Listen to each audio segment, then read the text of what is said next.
ठीक है। अब देखो तुम लोग को बतलाते हैं आज त्रिकोणमिति का क्लास। ठीक है, त्रिकोणमिति में लड़का त्रिकोणमिति में सबसे ज्यादा डिमांड होता है स्टूडेंट का, सर त्रिकोणमिति समझ में नहीं आता है। ठीक है, तो जब त्रिकोणमिति समझ में नहीं आता है तो उसी चीज को अपने ठीक है माइंड में रखते हुए तुम लोगों के बीच में एक आज जो दिखाई दे रहा होगा अभी लिखा हुआ चीज हम लिख करके लाए हैं। और फार्मूला जो बार बार बच्चा को याद करने के लिए टीचर लोग रटवाते हैं, साइन थीटा बराबर लंब बटा कर्ण, साइन थीटा बराबर लंब बटा कर्ण जो कहा जाता है और बच्चा फिर कल होकर के भूल जाता है, उस चीज़ के लिए हम एक शॉर्ट ट्रिक लेकर के आए हैं और तुम लोग को हम लिखवा देते हैं। देखो कोई भी चीज़ को याद करने का तरीका को समझो, अगर याद नहीं समझने का तरीका सीखो। ठीक है, मैथ समझने का चीज़ है, मैथ रटने का चीज़ नहीं है। तुम लोग को हम त्रिकोणमिति चालू किए हैं, त्रिकोणमिति में देखो यहाँ से ठीक है त्रिकोणमिति हम चालू किए हैं। त्रिकोणमिति को अच्छा से बारीकी से समझने का कोशिश करो। ठीक है, देखो त्रि मतलब होता है तीन, कोण मतलब होता है कोण और मिति मतलब होता है माप। ठीक है, त्रि मतलब क्या होता है तीन, कोण मतलब कोण और मिति मतलब माप, अर्थात तीन कोण की माप ही त्रिकोणमिति कहलाती है। ठीक है, ध्यान रहे।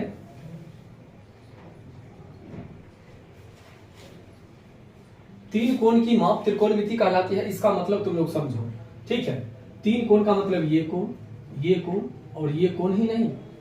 तत्कालीन त्रिकोणमिति का हम विश्लेषण करके तुम लोग को हम बतलाए हैं, लेकिन याद रखना एक त्रिभुज में इस भुजा का भी और कोण का भी दोनों का अध्ययन किया जाता है। ठीक है, त्रिकोणमिति में दोनों का अध्ययन किया जाता है। ठीक है, त्रिकोणमिति में दोनों का अध्ययन किया जाता है। किसका किसका? तो भुजा का और कोण का। लेकिन यहाँ पर तुमको दिया हुआ है त्रि, कोण और मिति, इसलिए हम तुम लोग को बतलाए हैं तीन कोण की माप त्रिकोणमिति कहलाती है।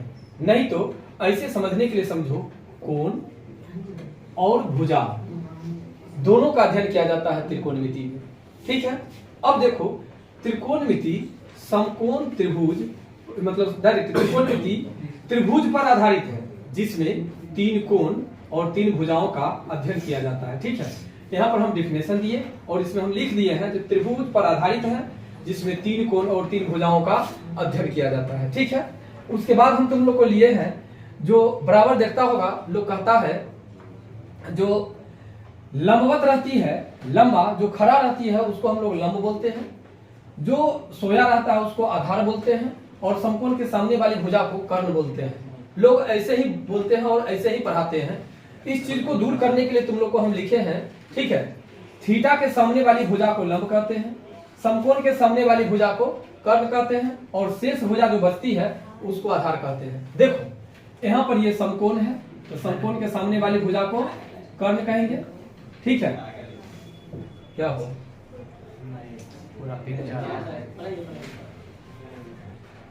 समकोण के सामने वाली भुजा कर्ण है, थीटा के सामने वाली भुजा लंब है और जो शेष बच गया उसको हम लोग आधार कहते हैं। एक बात याद रखना हमेशा हमेशा हमेशा, अगर थीटा ये थीटा अगर यहाँ रहेगा तो लंब ये होगा, अगर थीटा यहाँ रहा तो लंब ये होगा, अगर थीटा यहाँ है तो लंब ये होगा, अगर थीटा यहाँ है तो लंब ये होगा।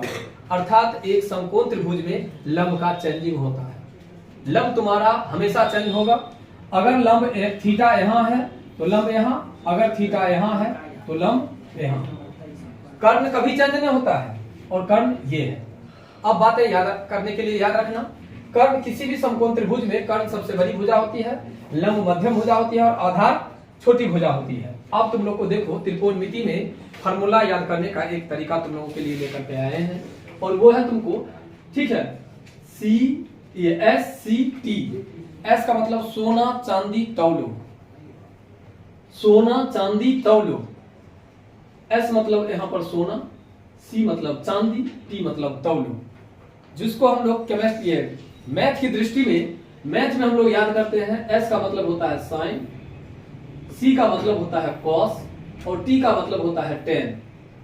याद रहेगा, इसको याद रखने के लिए ऐसे तो याद रखते हैं सोना चांदी तौलो यानी साइन कॉस टेन, सोना चांदी तौलो साइन कॉस टेन, सोना चांदी तौलो साइन कॉस टेन। अब बातें आई, ठीक है, यहाँ पर है P, B और P, इसके लिए कोई शॉर्टकट? देखो, पंडित बद्री प्रसाद हर हर बोल, ऐसे तो याद रख सकते हैं। पंडित है तो कहबे करेगा हर हर बोल, तो नाम है पंडित बद्री प्रसाद, पंडित बद्री प्रसाद हर हर बोल। इसी को तुम लोग ऐसे भी याद कर सकते हो।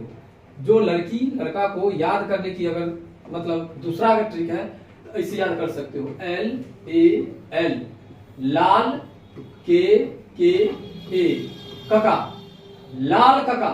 लाल, L का मतलब लंब, K का मतलब कर्ण, A का मतलब आधार, K का मतलब कर्ण, L का मतलब लंब, A का मतलब आधार। यानी देखो, अंग्रेजी में ऐसे याद रखना, पंडित बद्री प्रसाद हर हर बोल, हिंदी में लाल कका। अगर अंग्रेजी में याद रखना है तो पंडित बद्री प्रसाद हर हर बोल, हिंदी में याद रखना है तो लाल कका। साइन कॉस टेन के लिए तो तुम लोग को याद हो जाएगा सोना चांदी तौल। क्लियर? अब हम इस फार्मूला को देखो लिख दिए हैं, साइन थीटा बराबर P बट्टा H। P का मतलब क्या होता है देख लो, लंब, और H का मतलब होता है कर्ण। कॉस थीटा बराबर होता है B बट्टा H, B का मतलब आधार और H का मतलब कर्ण। उसके बाद है तुमको टेन थीटा, टेन थीटा का मतलब है P बट्टा B, P का मतलब लंब और B का मतलब आधार। ये तीनों फार्मूला हो गया। अब देखो, साइन का उल्टा है कॉसेक, कॉस का उल्टा है सेक, और टेन का उल्टा है तुमको कॉट। हो गया? तो जब ये साइन का उल्टा कॉसेक, तो तुमको ऑटोमेटिक है P बट्टा H का उल्टा क्या हो जाएगा, H बट्टा B। जब कॉस का उल्टा सेक है तो B बट्टा H, तो इसमें हो जाएगा H बट्टा B। जब टेन का उल्टा कॉट है तो इसमें है P बट्टा B, इसमें हो जाएगा B बट्टा P। एक और फार्मूला है इस चैप्टर के लिए, जो कि है तुमको कर्ण का स्क्वायर, कर्ण बराबर रूट अंडर लंब स्क्वायर प्लस आधार स्क्वायर। एक बार इसी चीज को तुम लोग संक्षेपण में समझने के लिए समझ लो। जो त्रिकोणमिति, तीन कोणों का योग यानी तीन भुजाओं का अध्ययन, तीन कोणों का अध्ययन त्रिकोणमिति कहलाता है। त्रिकोणमिति में मुख्य रूप से साइन, कॉस, टेन, कॉट, सेक और कॉसेक, ये त्रिकोणमिति अनुपात आते हैं, जिसके अंतर्गत त्रिकोणमिति को बनाया जाता है। त्रिकोणमिति के प्रश्नों को ठीक है हल किया जाता है। त्रिकोणमिति में साइन, कॉस, टेन, कॉसेक, सेक और कॉट के रूप में जानते हैं। साइन का उल्टा कॉसेक होता है, कॉस का उल्टा सेक होता है और टेन का उल्टा कॉट होता है। अब याद रखने के लिए हम लोग संक्षेपण में याद रखेंगे सोना चांदी तौल, पंडित बद्री प्रसाद हर हर बोल। अगर हिंदी में याद रखना है तो याद रखेंगे लाल कका, और इसी को उल्टा कर देंगे तो ठीक है, कॉस, कॉसेक, सेक और टेन का मान निकल जाएगा। कर्ण का स्क्वायर बराबर लंब का स्क्वायर प्लस आधार का स्क्वायर, स्क्वायर हटाएंगे तो रूट चढ़ जाएगा, ठीक है, और रूट हटाएंगे तो स्क्वायर चढ़ जाएगा। याद रखिएगा, एक समकोण त्रिभुज में थीटा के सामने वाली भुजा लंब होती है, थीटा के सामने वाली भुजा लंब होती है। समकोण त्रिभुज में समकोण के सामने वाली भुजा कर्ण होती है, समकोण के सामने वाली भुजा कर्ण होती है, थीटा के सामने वाली भुजा लंब होती है, और शेष भुजा जो बचता है वो मेरा आधार कहलाता है। अगर आप लोग को इतना चीज अगर याद रहेगा तो हम गारंटी के साथ कहते हैं कोई भी क्वेश्चन बनाने में आप लोग को दिक्कत नहीं होगी। एक बात तो हमेशा याद रखिएगा, एक बात तो हमेशा याद रखिएगा, जो आपको ठीक है वर्गमूल आना चाहिए। जोड़, घटाव, गुना, भाग, लघुत्तम, महत्तम, ये सब मैथ का कॉन्सेप्ट है जो आप लोग को याद होना चाहिए। उसके बाद केवल याद रखना है थीटा के सामने वाली भुजा लंब होती है, केवल याद रखना है। एक चीज और आप लोग को हम बतला दें, ठीक है, एक चीज और आप लोग को बतला दें, अगला में देखिए, ठीक है, एक और हम बतला दें आप लोग को। अगर ये एक समकोण त्रिभुज अगर हम ले रहे हैं, ठीक है, अगर एक समकोण त्रिभुज ले रहे हैं तो हमेशा याद रखिएगा, ठीक है, आपको हर जगह थीटा नहीं दिया रहेगा, कहीं कहीं पर आपको फंसाने के लिए ये भी लिख देगा साइन सी। अगर साइन सी लिख रहा है तो आप समझ जाइएगा जो मेरा थीटा ये है। अगर आपको लिख रहा है साइन ए, इसका मतलब समझ जाइएगा थीटा ये है। अगर थीटा ये है तो लंब ये होगा, अगर थीटा ये है तो लंब ये होगा। अब ये याद रखिएगा, एक ही वो त्रिभुज में दोनों चीज कभी कभी दिया रहता है, एक ही त्रिभुज में कभी कभी दोनों चीज दिया रहेगा, ऐसे करके दिया रहेगा। देखिए एक और आप लोग को हम बतला देते हैं, ठीक है, एक और आप लोग को बतलाते हैं, ध्यान दीजिएगा, समझिएगा, ठीक है, ऐसे करके दिया रहेगा। यदि साइन ए इक्वल टू 2/3 और ठीक है कॉस, चाहे यही मान लीजिएगा, साइन सी इक्वल टू 4/3 कुछ भी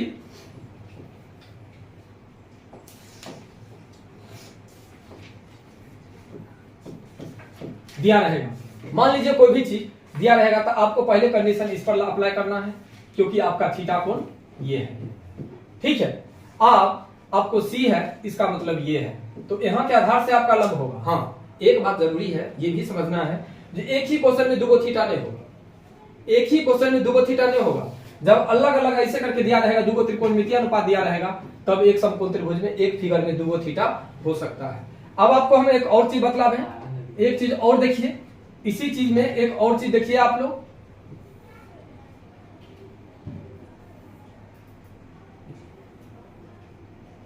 देखिए एक से हम आपको बतलाना चाहते हैं, अगर कोई भी फिगर है, अगर कोई भी दिया हुआ रहता है फिगर, तो आप लोग को केवल याद रखना है ये चीज,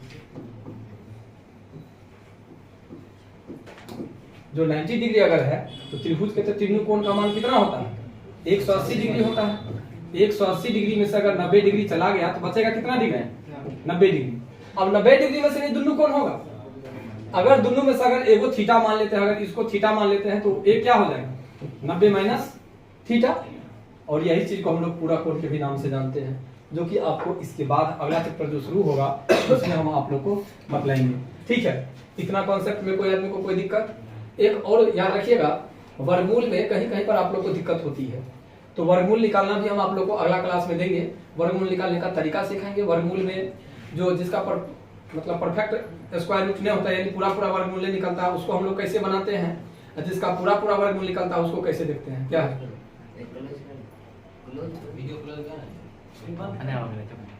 देखिए अब हम आप लोग को चालू करते हैं 8.1 का क्वेश्चन, ठीक है। देखिए 8.1 का क्वेश्चन हम लोग कैसे डील करते हैं, खाली फार्मूला आप लोग को याद होना चाहिए। अगर फार्मूला याद है तो पूरा का पूरा क्वेश्चन आप लोग से बन जाएगा, ठीक है, पूरा का पूरा क्वेश्चन बन जाएगा। कहता है क्वेश्चन में, जो त्रिभुज ABC में जिसका कोण B समकोण है, एक त्रिभुज है, ठीक है। देखिए एक त्रिभुज है, इस त्रिभुज में नाम है ABC। यहां पर आप लोग ध्यान दीजिएगा, कहता है त्रिभुज ABC में जिसका कोण B समकोण है, जिसका कोण B समकोण है। AB बराबर 24 सेंटीमीटर, AB बराबर आपको दिया हुआ है 24 सेंटीमीटर, और BC बराबर दिया है 7 सेंटीमीटर। बस कहता है तो निम्नलिखित का मान ज्ञात कीजिए। मान निकालने के लिए सबसे पहले देखिए तीनों भुजा हमें जानकारी होना चाहिए, तीनों भुजा का। और तीनों भुजा का मतलब कि यहाँ पर आपको AC नहीं दिया हुआ है, दिया हुआ क्या है, ठीक है, दिया हुआ है आप लोग को ध्यान दीजिएगा, दिया है AB बराबर 24 सेंटीमीटर और BC बराबर 7 सेंटीमीटर। तो AC बराबर होगा आपको AB का स्क्वायर प्लस BC का स्क्वायर, अर्थात यहाँ पर 24 का स्क्वायर और प्लस में 7 का स्क्वायर। 24 का हो जाएगा 576, और यहाँ पर हो जाएगा 7 7 49, यानी दोनों मिलाकर के हो जाएगा 625, और 625 का स्क्वायर रूट हो जाएगा आपको 25। देखिए 25 निकल गया। अब 25 निकलने के बाद अब कह रहा है आप लोग को किताब में मान निकालने के लिए साइन A, कहता है साइन A।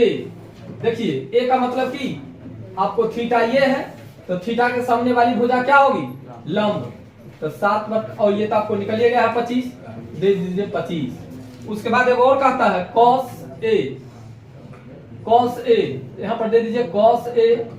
जब ये लंब था तो आधार आपका क्या होगा? 24/25। अब देखिए फिर आपको कहता है एक नंबर में था, अब 2 नंबर में देखिए कह रहा है साइन C, साइन C यानी थीटा ये है, तो थीटा के सामने वाली भुजा लंब, तो आपको इसमें हो जाएगा 24/25। इसमें कहता है कॉस C, इसमें हो जाएगा आपको 7/25। 25। पहला क्वेश्चन में कहीं से कोई आदमी को कोई दिक्कत? पहला क्वेश्चन पूरा क्लियर है? तो कहीं से कोई आदमी ने पूछ पाछ कीजिएगा। तो अब 2 नंबर क्वेश्चन देखिए साथ ही साथ, ठीक है। देखिए कहता है आकृति 8.13 में tan p और cot r का मान ज्ञात कीजिए, जबकि आपको दिया हुआ है। देखिए एक फिगर फिर इसमें भी दिया हुआ है, इसमें भी फिगर एगो दिया हुआ है।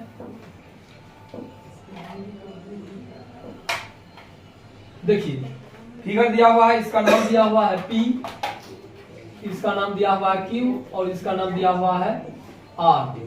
हो गया। आपको ये दिया हुआ है 12 और ये दिया हुआ है 13। इसमें क्या नहीं दिया हुआ है? QR। तो यहां पर हम लिखेंगे पहले QR इक्वल टू PR का स्क्वायर माइनस PQ का स्क्वायर, यानी आपको हो जाएगा 13 का स्क्वायर घटे 12 का स्क्वायर, यानी ये 13 का स्क्वायर कितना 169 और 12 का स्क्वायर 144 और 169 में से 144 जाएगा तो 25 और 25 का स्क्वायर रूट 5 निकल गया 5। अब आप लोग को कहता है मान निकालने के लिए tan p minus cot r। देखिए tan p minus cot r का मान कहता है निकालने के लिए। तो सबसे पहले तो फार्मूला लिख लीजिए, tan थीटा बराबर होता है p बट्टा b और cot थीटा बराबर होता है b बट्टा p। ठीक है, आप लोग केवल देख लीजिए। अब यहाँ पर से मान बैठाना चालू कीजिए, p देख लीजिए पहले p का मतलब कि ये है आपको थीटा, तो थीटा के सामने वाली भुजा लंब होती है, तो यहाँ पर लंब दे दीजिए, तो आधार हो जाएगा आपको ये माइनस। अब आपको दे रखा है यहाँ पर r का मतलब कि थीटा ये है, तो थीटा के सामने वाली भुजा लंब, इसमें पहले b कहता है, तो इसका आधार हो जाएगा आपको कितना। फिर जब थीटा ये है तो थीटा के सामने वाली भुजा लंब, कर्ण चेंज ही नहीं होता है, तो आधार में कितना 5। आधार जब ये है तो लंब 12। देखिए 12 का लघुत्तम 12, तो 5 घटे 5 में से 5 गया तो 0 बट्टा 12 यानी 0 आ गया आंसर। ठीक है, इतना ही तक हुआ।